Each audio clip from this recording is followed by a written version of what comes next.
صينية السحور النهارده شكشوكة بالبيض والجبن وجبنة بطماطم والعيش البيتي بتاعنا. كل سنة وانتم طيبين. أنا القروبة في ألف طبخة وطبخة.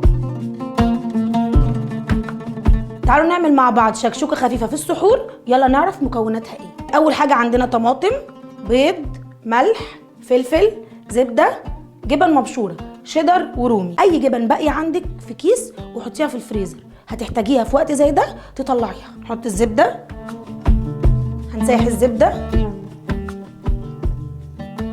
نحط الطماطم، هنخلي الطماطم تاخد تشويحه يمين وشمال. نحط لها شويه ملح صغيرين، شويه فلفل صغيرين لاننا لسه هنحط على البيض. تبقى النار مش عاليه قوي عشان خاطر الزبده ما ترتش في وشنا كده. بسم الله. هنكسر البيض بقى دلوقتي. هنعمل 4 بيضات. بسم الله الرحمن الرحيم. نحط شويه ملح، خلي بالك برضو ما تحدقيش قوي عشان احنا هنحط جبن. شويه فلفل اسود، وهنغطيها ونوطي عليها تستوي براحتها.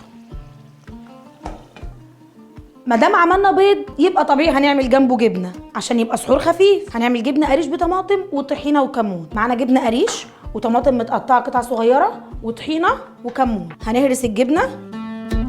احنا بنفطر وبعد الفطار على طول بنفكر في السحور. دايما فكري في السحور انه يبقى سحور خفيف علشان ما يعطشناش تاني يوم.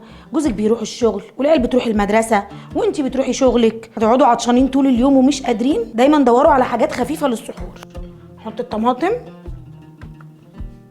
هنحط الكمون، وعنا على طاسه البيض واحنا بنشتغل.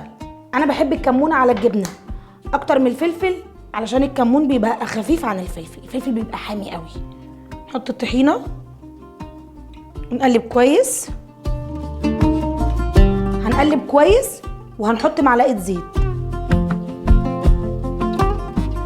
ما كتروش زيت قوي لان الجبنه القريش حلاوتها لما تتاكل من غير زيت. حطينا الزيت وخلصنا كده الجبنه بطماطم. ننضف الطبق علشان نرجع نشوف البيض. البيض استوى، هنحط الجبن عليه ونطفي النار ونغطيه. السخونيه هي هتسيح الجبن لوحدها. يلا بينا احضر لكم صينيه السحور. البيض خلص والجبنه ساحت. يلا بقى عشان نغرفها.